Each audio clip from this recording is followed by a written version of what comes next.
BRS ప్రభుత్వం అధికారంలో ఉన్నప్పుడు భద్రాద్రి కొత్తగూడెం, దుమ్ముగూడెం మండలంలో మిషన్ భగీరథ పథకంలో భారీగా అవినీతి జరిగిందని మండల ఎంపీడీఓ కార్యాలయం దగ్గర నీళ్లు అందని గ్రామస్తులు ధర్నా చేశారు.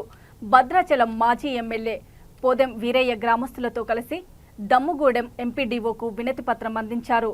మిషన్ భగీరథ పథకంలో కోట్ల రూపాయల నిధులు వాడినప్పటికీ 90 గ్రామాలకు నీరు అందనీయకుండా బిల్లులు చేసుకుని అవినీతికి పాల్పడ్డారని, భారీగా జరిగిన అవినీతిపై సమగ్ర విచారణ జరిపించాలని వారు డిమాండ్ చేశారు.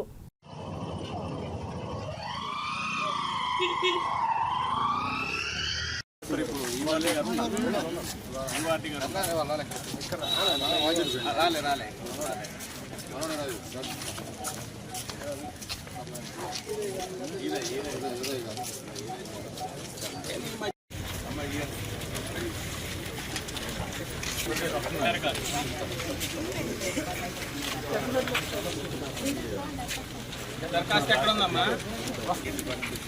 సార్ మనకి మెయిన్ లచ్చిగూడెం, మారాయగూడెం ఈ రోడ్లు వేయడం వల్ల పైప్ లైన్ డ్యామేజ్ అయింది సార్. ఓకే, అది ఇప్పుడు మళ్ళీ వర్క్ స్టార్ట్ అవుతుంది. ఒక వీక్ డేస్లో అది కూడా పూర్తి అవుతుందండి. ఏ విషయం ఏ వాటర్ ప్రాబ్లం ఉన్నా కానీ విత్ 2 days 1 day మేము క్లియర్ చేస్తాం. ఇప్పుడు మానగట్టు పోయించాను, మన మానగట్టు పోయించాను సార్. అక్కడ కొద్దిగా వాటర్ ప్రాబ్లం ఉందంటే అక్కడ బోర్ ఒకటి ఏర్పాటు చేసాను సార్.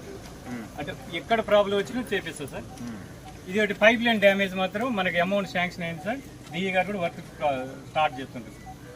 మళ్ళీ అమౌంట్ శాంక్షన్ అయింది. మొన్న పేమెంట్ చేశారు. ఎక్కడి నుంచి చేశారు? ఎక్కడ సార్? పెడస్టల్స్ దిమ్మలో.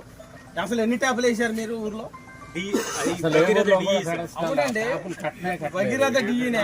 మీ మండలం నుంచి ఎంత సొమ్ము ఇచ్చారు? అది డిఈకి నుంచి మన సంబంధం లేదు సార్. నేను మండలం నుంచి ఎన్ని డబ్బులు శాంక్షన్ ఇచ్చారు? మండలం నుంచి ఎవరు సార్? వాళ్ళ నుంచి ఇస్తారు సార్.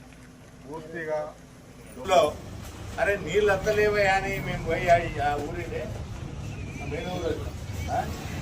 దిమ్మలగూడెం పోతే అక్కడ నుండి డిఈ గారికి ఫోన్ చేస్తే లేదు సార్ నీళ్ళు వస్తున్నాయి, బాగానే ఉన్నాయన్నారు. అది ఇక్కడ పైపు లేదు, పైపు లైన్ లేదు, ఇక్కడ ఒకటి మాత్రమే ట్యాంక్ కట్టిండ్రు, మీరు ఎట్లా ఎక్కిస్తారు అని అంటే నీళ్ళు వస్తున్నాయి సార్ అని చెప్పారు తప్ప ఇప్పటి వరకు కూడా ఆ విలేజ్లో నీళ్లు కానీ సుక్క వాటర్ రాలే.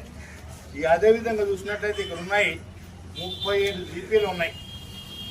37 జీపీలలో కనీసం నీళ్ళు వచ్చే జీపీలు కనీసం 7 ఉన్నాయని అంటే 7 కూడా లేవు. మరి ఎందుకు ఇంత దౌర్భాగ్యమైనటువంటి పరిస్థితి ఇక్కడ ఉన్నటువంటి అధికారులకు చిక్కుండాలని చెప్పి ఈ వేదిక ద్వారా వాళ్ళని హెచ్చరిక చేస్తానా.